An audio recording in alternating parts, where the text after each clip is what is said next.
Hey guys, recording this here on what is it, Friday the 19th. Maybe you're seeing this on Monday at the latest, but want to let you know we are almost sold out for Founder 500 in Austin, Texas here in about a week. It's going to be an amazing event, 500 B2B SaaS founders. I'm looking at the attendee list. There's almost 60 founders with more than 7 million bucks in ARR. It's an incredible group. There's over 100, over 150 with more than a million revenue. It's an incredible group. You don't want to miss it. Grab your hotel, grab your flight, grab a ticket right now. I'll put the link in the bio, in the description here on YouTube. And I think there's only about 3 tickets left. Okay, about 3 tickets left. I'd love to see you guys there. Don't be bashful. Grab your ticket now.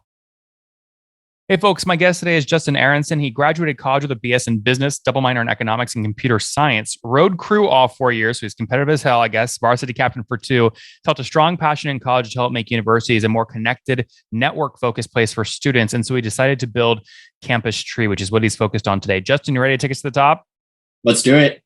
All right. So first off, who are you selling? Are you selling to students or selling to the universities? The sales to universities, the students are the end user. Okay. So how does the college, first off, selling to school, I feel like the sales cycles is just a pain in the butt. And then secondly, even once you sell to the school has to convince students to use the software, which is another like big friction point. How do you get through both those two friction points? Yeah, great point. So the platform, the key success of this platform comes down to students wanting to use it, right? If students aren't, this is a student engagement platform. It's meant to help increase retention rates for universities by having students be more connected and involved and such. And so if a student isn't getting that out of the app, then that's the most fundamental point that we failed at. So what we do first is to make sure that the platform itself really connects with students. And once we have that as success, it's much easier then to show universities that, hey, this is something that students really want and can really get benefit from, and that can help with that process. In that regard, the B2B analogy is sort of you're going bottoms up here. So explain to me how you get college students excited about the product. You talk to a lot of people. So show a lot of friends, outreach as much as possible and just get as much. But Justin, what does the tool, my audience doesn't know what the tool does. What are you selling? What are you trying to get college students to use? Sure. So the way to think about it is right now, if a student is going to college, we're not talking, by the way, about Harvard, Yale, the top Ivy League. We're talking about most schools in the country, a lot of small and mid-sized schools, a lot of state schools, right? And for those schools, they don't have the same resources as the top of the line universities. And for their students, administrators are amazing and do great work, but a lot of times they're constrained with the existing technologies that they have to engage their students to make sure they're having a good college experience. And so what we're trying to do is kind of replace the cold email outreach and the mass text messaging with a more collaborative peer-to-peer network of engagement where students can share information with each other and that sort of thing. I mean, I feel like I had tools like this when I was studying at Virginia Tech. You know, they would try to get us to use this thing called, like, I think Scholar or Scholastic or something like that. And they'd say message other people in your major and set up a resume. And then look, Facebook came along because it found students on college campuses like early on. So like, how do you build it just feels like a very difficult thing to go after. How do you build a wedge here? Yeah. So what it really came down to for us is the design. All of what we know for the market is it's very what we call administratively centered. The engagement comes from the administrators to the students, right? And so all of the infrastructure and the look and feel is really meant to help make it easier for an administrator. But we kind of flip the script. What for us, it's more, what we found is students are best engaged by other students. It doesn't really matter, who you are, how well you think you understand a student, but another student is much more capable of convincing their friends to go to events than other people. And so the design itself is very student focused, very student friendly. And because of that, it results in we're expecting much more engagement and much more, communication and activity on that sort of a system. Oh, what's going on there, YouTube? Good to see you guys. Now imagine this. You love watching these interviews with SaaS founders, but imagine if we took all of the valuation data out from over 2,807 interviews I've done manually. Saves you a lot of time. Well, we've done this. We've built it into the beautiful interface inside of FounderPath. Check this out. I'll show you how you can access this in a second, but you log in, you connect your Stripe account, you see your valuation real time. You can see what it changed over the past 88 days and even set goals for valuation this year. Now, the secret to valuation is there's many different ways to value a SaaS business. So the reason you're going to see 3 or 4 different valuations inside of your FounderPath dashboard, this is all free by the way, is because depending on who's doing the buying of your SaaS company, you're going to get a different valuation. A VC is going to pay a different valuation. Private equity firm is different. If you're going to do a minority sale, that's different. And if you sell the whole business, that's a different valuation. You can see all those when I hover over here. Right, so the teal is what a VC would pay, yellow is what private equity, and red is if you sold the whole thing outright. Now, what's cool about this is not built off random data. Again, you guys hear these interviews on YouTube. All these data are built from real-time valuation data points founders share with us on the show. So traction, 1.2 million, seed round, 3.7 raise, they sold 22% of their business. Go in here and filter by the event. Maybe you only want to see companies that have sold the whole business. Well, here are a bunch that have been acquired, the valuation and the multiple. Maybe you're going out right now and you're raising your seed round. Well, go in here and look at all this recent seed deals that went down, what they raised, what valuation they raised at, and what percent that they sold. There's never been a larger data set of SaaS valuations than what you can get now inside of FounderPath, and we're thrilled to bring it to you. All right, we're going to go back to the YouTube video here in a second, but if you want to check this tool out, if you want to jump in and sign up, you can check it out for free to get your valuation at this link, founderpath.com/products/valuations. Or if you go to founderpath.com and hover over products, click on get your valuation here and go ahead and sign up to give it a whirl. Again, all that valuation data live right inside the platform. I hope to see you there. All right, let's jump back into the interview. I think the risk here in this interview is we're still talking like super high level. So I'm going to try and ask a question that allows you to get really detailed. You're on a rowing team with 20 people, right? Campus Tree comes along, right? You are selling to your own self on the rowing team. How do you land the first, it's a land and expand. How do you land the first person on the rowing team so that then that one person convinces everyone else to come to the rowing after party 4 days from now using the Campus Tree app? Sure. Yeah, that's a great avenue for this. So a good way to think about it is that clubs in general, rowing team's a good example of this. When it's the beginning of the school year and they're trying to recruit new students, usually what happens is there's this huge, exciting club fair where all the hundreds of clubs come and all the new students come. And you kind of hope that the right people walk by each other and that you remember your school email address that you just got last month. And, there's a lot of touch points subsequent to that where the engagement can fall off. You got to remember to come to the first event, the first intro, that sort of thing. With this sort of platform, what we're doing is we're getting these students who, from the beginning in the summer before they're coming to college, tell us what their interests are. We can connect them with these clubs so that those clubs now at the beginning of the school year, they now have a hot list of leads of students that are actively interested in the event they can connect with more closely rather than, a broader thing that I still think is a great and a fun time to do with the club fair, but isn't as effective at actually getting that engagement so you reach out before the new freshmen come on campus for the first time. Yeah, summer before. So then how do you, okay, so now let's different role play here. I'm a senior. I just graduated. It's like May. I'm going off to college next year. How do you know that I was accepted to some school? How do you get my email and how do you know to contact me ahead of time? Yeah, so we come in once the students are accepted into the platform. So there's lots of other expansions outside of this, but it's pretty simple. Really, our focus is on, especially for the first couple of years of students, once they're a student, with preventing them from dropping out by increasing their engagement. So once you're in, you've accepted that you're going to the school, you put your deposit down. Part of your onboarding process with that school is to sign up for our platform. But that's selling to the school, though. You told me that you go bottoms up. You convince the student to use it first, and the student sells it to the university. But what you just described is the university making this a required download during the orientation process.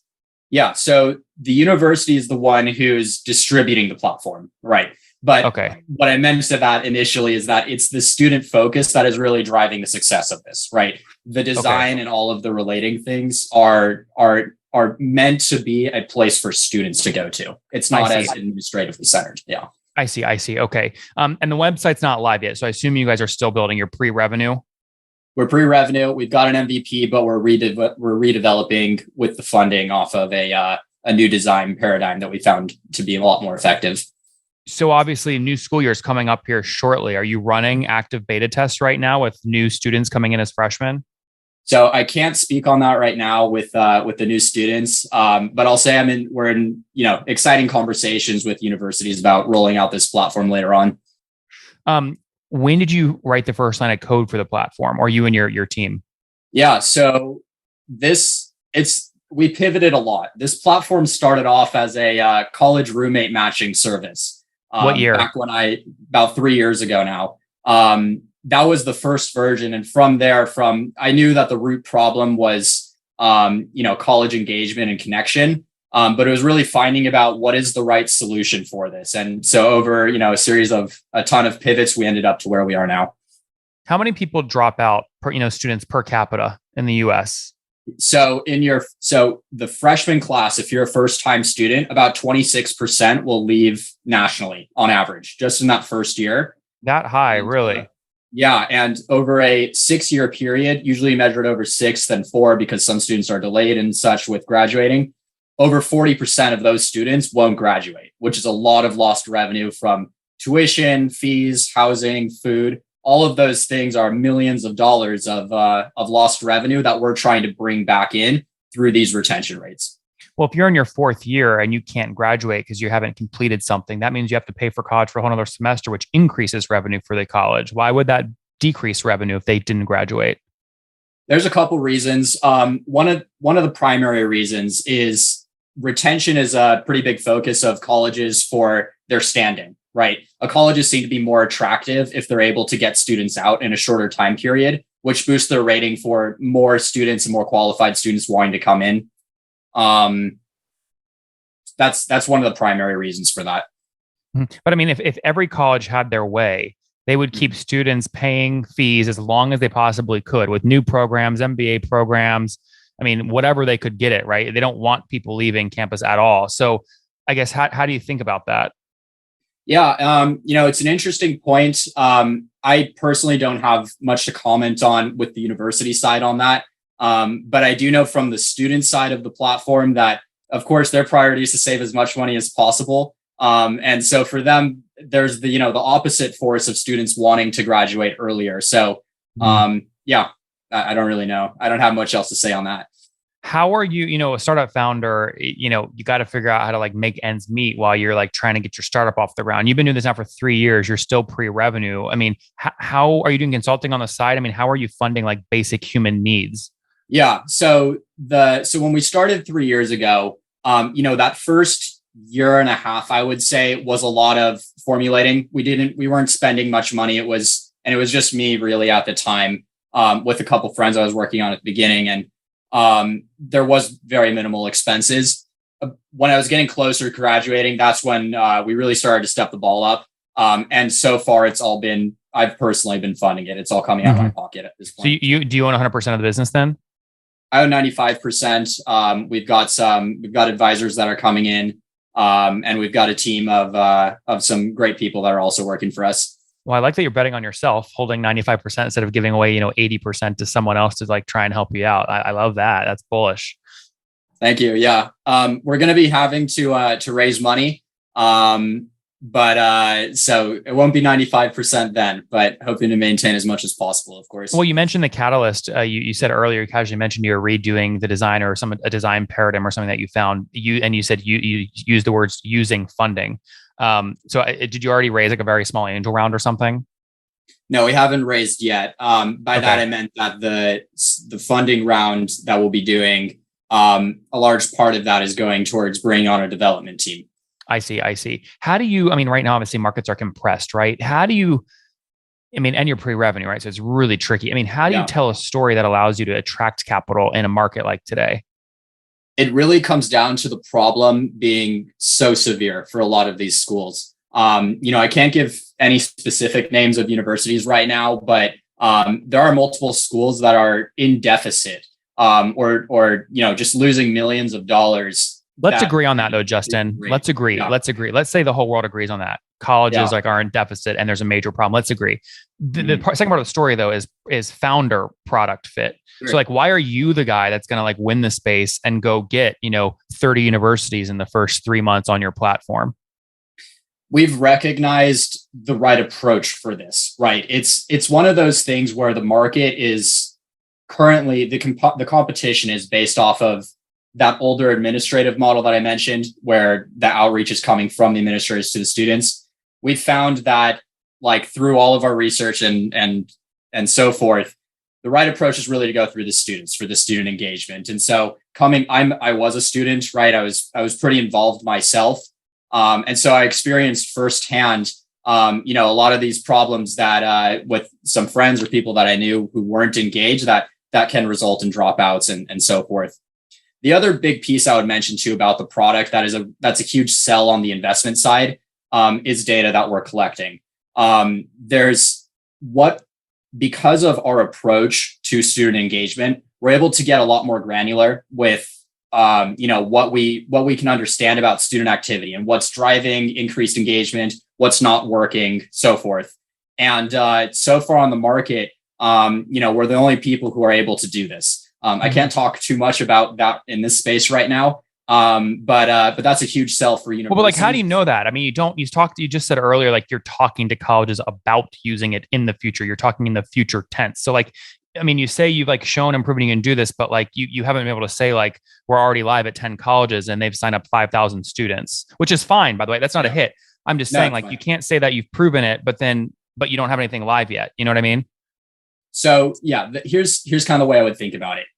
If you're a university right now, usually the information you're able to collect are basic student demographics, right? And sometimes you can get head counts of students going to events, right? Because our platform is really ingrained into the students' activity, right? We're knowing what type of students are going to what type of events, and because we know, just across different demographics, how effective things are and changes over time, we're able to provide it and like a new layer of information that if you're using the old design paradigm, you can't collect it.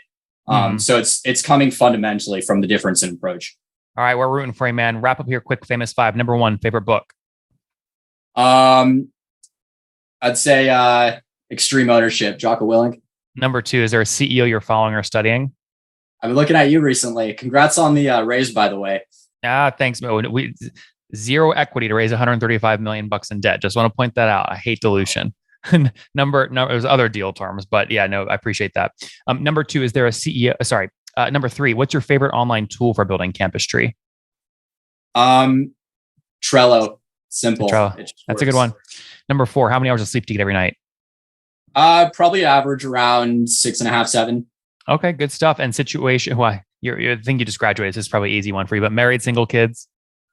Significant other. Okay, significant. No kids though? No kids. No. All right. And how old are you? 22. 22. Last question. Something you wish you knew 2 years ago when you were 20. Don't be afraid to pivot and talk to customers early. All right, guys, there you have it. CampusTree.live, hoping to help students get a better college experience, which in turn helps the college with retention. It's a major problem. 26% of freshmen don't graduate. He wants to solve this. Just came out of college, understands the problem. We'll see what happens. Justin, thanks for taking us to the top. Thanks so much. Have a good one. One more thing before you go. We have a brand new show every Thursday at 1 p.m. Central. It's called Shark Tank for SaaS. We call it Deal or Bust. One founder comes on, 3 hungry buyers, they try and do a deal live, and the founder shares back-end dashboards, their expenses, their revenue, ARPU, CAC, LTV, you name it, they share it. And the buyers try and make a deal live. It is fun to watch every Thursday, 1 p.m. Central. Additionally, remember, these recorded founder interviews go live. We release them here on YouTube every day at 2 p.m. Central. To make sure you don't miss any of that, make sure you click the subscribe button below here on YouTube, the big red button, and then click the little bell notification to make sure you get notifications when we do go live. I wouldn't want you to miss breaking news in the SaaS world, whether it's an acquisition, a big fundraise, a big sale, a big profitability statement, or something else. I don't want you to miss it. Additionally, if you want to take this conversation deeper and further, we have by far the largest private Slack community for B2B SaaS founders. You want to get in there. We've probably talked about your tool if you're running a company or your firm if you're investing. You can go in there and quickly search and see what people are saying. Sign up for that at nathanlatka.com/Slack. In the meantime, I'm hanging out with you here on YouTube. I'll be in the comments for the next 30 minutes. Feel free to let me know what you thought about this episode. And if you enjoyed it, click the thumbs up. We get a lot of haters that are mad at how aggressive I am on these shows, but I do it so that we can all learn. We have to counter those people. We got to push them away. Click the thumbs up below to counter them and know that I appreciate your guys' support. All right, I'll be in the comments. See ya.